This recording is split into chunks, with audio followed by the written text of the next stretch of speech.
Hello प्यारे बच्चों, आज हम क्लास 8th की एनसीईआरटी बुक के एक चैप्टर नंबर 11 की exercise 11.1 direct and inverse proportion के सवालों को सॉल्व करेंगे। तो चलिए फिर शुरू करते हैं क्वेश्चन नंबर 1 से। ये देखिए, following are the car parking charges near a railway station up to 4 hours rupees 60, 8 hours rupees 100, 12 hours rupees 140, 24 hours rupees 180। और हमें चेक करना है, check if the parking charges are in direct proportion to the parking time. तो इसके लिए क्या करेंगे हम, ये सब इतने घंटे का इतने रुपए, इतने घंटे का इतने रुपए ये दिया हुआ है, तो हम एक एक घंटे का निकाल लेते हैं। सबका एक एक घंटे का निकाल लेंगे। तो यदि हमारे आंसर अगर सेम आ जाते हैं तो ये डायरेक्ट प्रोपोर्शन में रहेगा, और अगर आंसर सेम नहीं आते हैं तो ये इन्वर्स प्रोपोर्शन में रहेगा। तो 4 घंटे का 60 रुपया है, तो 1 घंटे का कितना होगा, 60/4, 4 से इसको डिवाइड कर देंगे। 8 घंटे का 100 रुपये है, तो 1 घंटे का 100/8। इसी तरह हम सबको निकालेंगे। तो इसके लिए हम पहले वाली जो सिचुएशन है उसको A1 मान लेते हैं। A1 इज इक्वल टू 60/4, तो 15 बार में ये कट जाएगा। दूसरी सिचुएशन को A2 मान लेते हैं। 100 में 8 से डिवाइड कर देते हैं तो 12.5 आ जाता है। तीसरी में देखिए A3 मान लेते हैं। तीसरी सिचुएशन को रुपीज़ में आवर से डिवाइड कर देते हैं। 140 में 12 से डिवाइड कर दिया तो कैलकुलेशन करेंगे तो 11.6 आ जाएगा। उसी तरह चौथी सिचुएशन में A4 मान लेते हैं चौथी सिचुएशन को, और 180 में 24 से अगर डिवाइड कर देते हैं तो 7.5 आ जाता है। तो ये देखिए यहाँ पे सारे आंसर डिफरेंट आ गए हैं, यानी A1 is not equal to A2 is not equal to A3। ये सारे आपस में बराबर नहीं हैं, इसलिए हम लिख देंगे so they are not in direct proportion.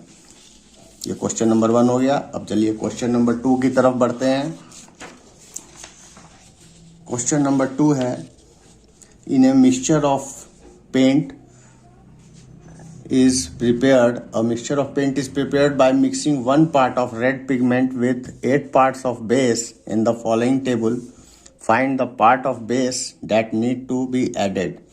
तो एक में देखिए बच्चों पार्ट्स ऑफ रेड पिगमेंट दिया हुआ है, और दूसरा में पार्ट्स ऑफ बेस दिया हुआ है। जैसे हम पेंट कराते हैं तो देखते होंगे एक बड़ी सी बाल्टी लाते हैं, उसको हम बेस कहते हैं। बड़ी सी बाल्टी में एक लिक्विड होता है, उसमें थोड़ा सा रंग की मात्रा मिलाई जाती है, जैसा कलर हमें चाहिए होता है। छोटी बोतल आती है, उसको बोलते हैं रेड पिगमेंट। ये रेड कलर का चाह रहा है तो रेड पिगमेंट इसलिए नाम दिया गया। वो छोटी सी बोतल में कलर होता है, उसको मिला के हम कलर तैयार करते हैं।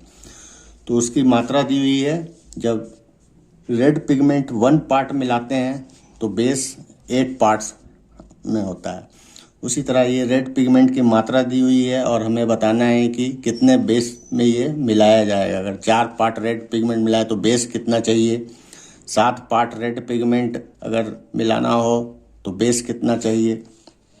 तो सबसे पहले हम अब डायरेक्ट और इनडायरेक्ट प्रोपोर्शन समझ लेते हैं। डायरेक्ट प्रोपोर्शन का मतलब होता है, जैसे मान लीजिए कि A और B 2 चीज़ें हैं। अगर A बढ़ता है तो B भी बढ़ता है। A अगर घटता है तो B घट जाता है। तो इसको हम बोलेंगे डायरेक्ट प्रोपोर्शन। एक बढ़ता है तो दूसरा भी बढ़ता है, एक घटता है तो दूसरा भी घटता है। इसको हम एक एग्जांपल से समझते हैं। जैसे मान लीजिए कि 5 बच्चे हैं और हमें स्वीट बांटनी है। तो 5 बच्चे हैं तो 5 स्वीट चलेगी। अगर बच्चे बढ़ते हैं, 6 बच्चे बढ़ते हैं तो 6 स्वीट्स भी लानी पड़ेगी। ठीक है। इस तरह हम देख रहे हैं कि जैसे जैसे अगर बच्चों की मात्रा बढ़ती है, संख्याएं बढ़ती हैं, तो स्वीट्स भी हमें ज़्यादा उपलब्ध करानी पड़ती है। यानी एक बढ़ता है तो दूसरा भी बढ़ता है। तो इसको ही बोलते हैं डायरेक्ट प्रोपोर्शन। ये देखिए, इसका टेबल बना लेते हैं पहले। तो दोनों घटनाओं को हम लिख लेते हैं बारी बारी से। x1, ये y1, एक x2 और ये y2। तो इसमें क्या करना है हमें, ये बाय ये कर देंगे, x1 by y1 is equal to x2 by y2। जैसे जैसे एग्जाम्पल आगे आएंगे आपको ये बात क्लियर होती चलेगी। तो चलिए क्वेश्चन की तरफ बढ़ते हैं। पहले यहाँ पे देखिए रेड पिगमेंट है और यहाँ पार्ट्स ऑफ बेस है 1/8। 1 रेड पिगमेंट, बेस की मात्रा 8 पार्ट है। ये 4 है, ये इसको x1 खाली जगह को x2, x3, x4 से माना गया। तो रेड पिगमेंट की मात्रा अगर बढ़ाएंगे तो बेस की भी मात्रा बढ़ेगी। रेड पिगमेंट की अगर मात्रा कम होगी तो बेस की भी मात्रा कम होगी। तो इसलिए ये डायरेक्ट प्रपोर्शन का सवाल हो गया। It is a case of direct proportion. तो यहाँ पे देखिए हमने आपको बताया कि x1 बाय y1 कर देना है और x2 बाय y2 कर देना है। तो इसको ही 1/8 कर दिया और ये 4/x1 लिख देंगे। अब ये क्रॉस मल्टीप्लाई करेंगे, 1 इंटू x1 तो x1 हो जाता है, 4 इंटू 8 32 हो जाता है। तो x1 32 आ गया। उसी तरह x2 निकालेंगे, फिर से इसकी और इसको कंपेयर करेंगे। 1/8 इज इक्वल टू 7/x2। तो उसी को लिख दिया और फिर इसी तरह कैलकुलेट करना है। x2 को 1 से मल्टीप्लाई करो x2 और ये 7 इंटू 8 56। फिर इसी तरह थर्ड वाला x3 निकालेंगे। 1/8 इसकी तुलना करेंगे इस थर्ड वाले से 12/x3 से। 1/8 12/x3 तो x3 इंटू 1 x3 हो गया और 12 इंटू 8 96 हो गया। सेम प्रोसीजर इसी तरह 1/8 इज इक्वल टू 20/x4 लिख देना है और x4 की कैलकुलेट करेंगे तो 160 आ जाएगा। तो ये क्वेश्चन भी कंप्लीट हो गया। अब इसका नेक्स्ट पार्ट देखते हैं, क्वेश्चन नंबर 3। क्वेश्चन नंबर 3 में देखिए ये कहता है कि इन क्वेश्चन 2, जो क्वेश्चन 2 था, ये देखिए क्वेश्चन नंबर 2 और ये क्वेश्चन नंबर 3 का इन क्वेश्चन नंबर 2 अबव, ऊपर वाला question, if one part of red pigment requires 75 millilitre of base, तो how much red pigment should we mix with 1800 millilitre of base. तो 1800 मिलीलीटर बेस के लिए कितना रेड पिगमेंट चाहिए। तो मैंने आपको बताया कि जितना रेड पिगमेंट चाहिए उतने ही मात्रा में बेस भी चाहिए होता है। यानी रेड पिगमेंट की अगर मात्रा बढ़ती है तो बेस की भी मात्रा बढ़ेगी। रेड पिगमेंट की अगर मात्रा घटाते हैं तो हमें बेस भी कम चाहिए होता है। तो इसलिए ये डायरेक्ट वेरिएशन का केस है। तो इसमें हम क्या करेंगे, ये बाई ये इज इक्वल टू ये बाई ये, यानी x1 by y1 is equal to x2 by y2, यानी 1/75 is equal to x by 1800। जो अननोन चीज़ है उसको x मान लिया। हमें रेड पिगमेंट निकालना है, how much red pigment should be mix, तो उसको x मान लिया। तो ये हो गया, इसको क्रॉस मल्टीप्लाई करेंगे, 75 multiply x is equal to 1800 into 1, तो यानी 1800। x is equal to 1800 divide 75, इसको कैलकुलेट करेंगे तो 24 मिलीलीटर आ जाएगा। अगला क्वेश्चन देखिए, question number 4। A machine in a soft drink factory fills 840 bottles in 6 hours, तो how many bottles it fill in 5 hours। तो सबसे पहले हम एक टेबल बना लेते हैं, इसमें नंबर ऑफ बोटल्स लिख देंगे और टाइम लिख देंगे कि टाइम किस में है, आवर्स में। तो 840 बोतलें भरता है 6 घंटे में मशीन, तो कितनी बोतलें भरी जाएंगी 5 घंटे में। तो नंबर ऑफ बोटल्स को हमने x मान लिया। अब देखिए मशीन जितनी देर ज़्यादा तक चलेगी उतनी ही ज़्यादा बोतलें भरेंगी, जितनी कम देर तक चलेगी उतनी ही कम बोतलें भरेंगी। यानी एक बढ़ता है तो दूसरा भी बढ़ता है, एक घटता है तो दूसरा भी घटता है। तो ये डायरेक्ट प्रोपोर्शन का सवाल हो गया। तो हमने लिख दिया it is a case of direct proportion, इसलिए x1 by y1 is equal to x2 by y2, यानी 840/6 is equal to x by 6। Cross multiply कर देंगे तो 6 into x is equal to 840 into 5, x is equal to 840 into 5 upon ये 6 नीचे आ जाएगा, ये cut जाएंगे तो 700 बॉटल्स भरी जाएंगी। नेक्स्ट क्वेश्चन देखते हैं, क्वेश्चन नंबर 5। क्वेश्चन नंबर 5 है आपके पास, a photograph of bacteria enlarged 50,000 times attains a length of 5 centimetre. इसका मतलब है कि एक बैक्टीरिया बहुत ही छोटा होता है, नेकेड आइज, खुली आंखों से इसको देखा नहीं जा सकता। अगर इसकी फोटोग्राफ को बोलता है अगर इनलार्ज कर देते हैं, बड़ा करके देखते हैं, 50,000 गुना बड़ा कर देते हैं, तो इसकी लेंथ हमें 5 सेंटीमीटर के बराबर नजर आती है।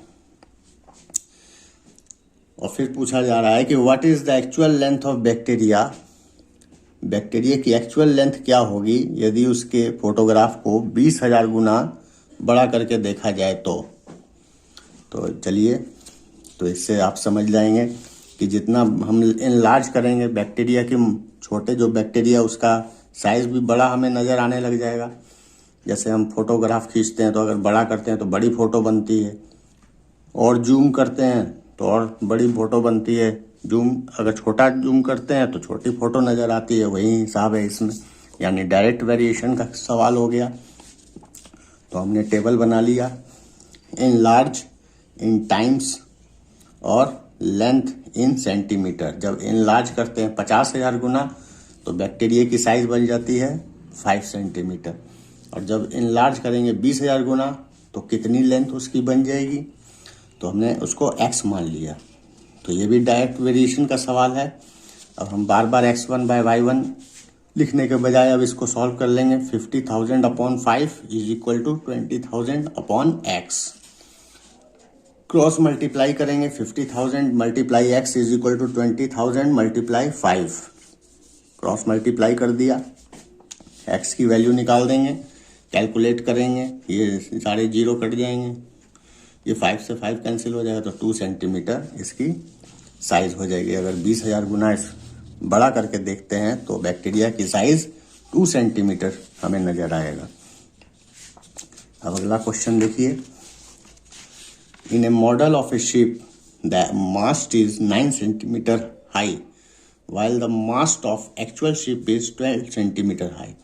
मास्ट शिप के नाव के बीच में जो झंडे टाइप का लगा होता है उसको मास्ट कहते हैं। तो ये कहता है कि अगर शिप का हम मॉडल बनाते हैं तो मास्ट 9 सेंटीमीटर ऊंचा नज़र आता है। जैसे फोटो में हम अगर देखते हैं तो वो 9 सेंटीमीटर ऊंचा नज़र आता है, जबकि वास्तव में उसकी लंबाई 12 मीटर हाई है। तो फिर हमें पूछा गया है कि if the length of the ship, अगर एक्चुअल शिप की लंबाई अगर 28 मीटर हो, ये देखिए दोनों मीटर में एक्चुअल शिप की, तो मास्ट जो होगा मॉडल शिप का वो कितना बड़ा होगा। तो उसी को हमने टेबल में लिख दिया, टेबल बना लिया, length of mast of model ship in centimetre और length of mast of actual ship in metre. तो length of mast of model ship 9 है, 9 सेंटीमीटर का है, तो एक्चुअल लेंथ शिप की 12 है। तो हमसे पूछा गया कि जब एक्चुअल लेंथ शिप की 28 मीटर हो तो मॉडल शिप में मास्ट की लंबाई क्या होगी। ठीक है, तो ये भी डायरेक्ट वेरिएशन का सवाल है। अगर लंबाई एक्चुअल शिप की बढ़ रही है तो मास्ट की भी लंबाई बढ़ रही है, तो it is a case of direct variation लिख देंगे, और हम 9/12 is equal to x by 28 लिख देंगे। फिर इसको कैलकुलेट करेंगे, cross multiply, 12 multiply x is equal to 9 into 28 और x is equal to 9 into 28/12। ये कैलकुलेट हम करेंगे तो ये 21 सेंटीमीटर आएगा। उम्मीद है आपको पसंद आया होगा। अगर पसंद आए वीडियो तो लाइक, शेयर और सब्सक्राइब जरूर कर दें। धन्यवाद।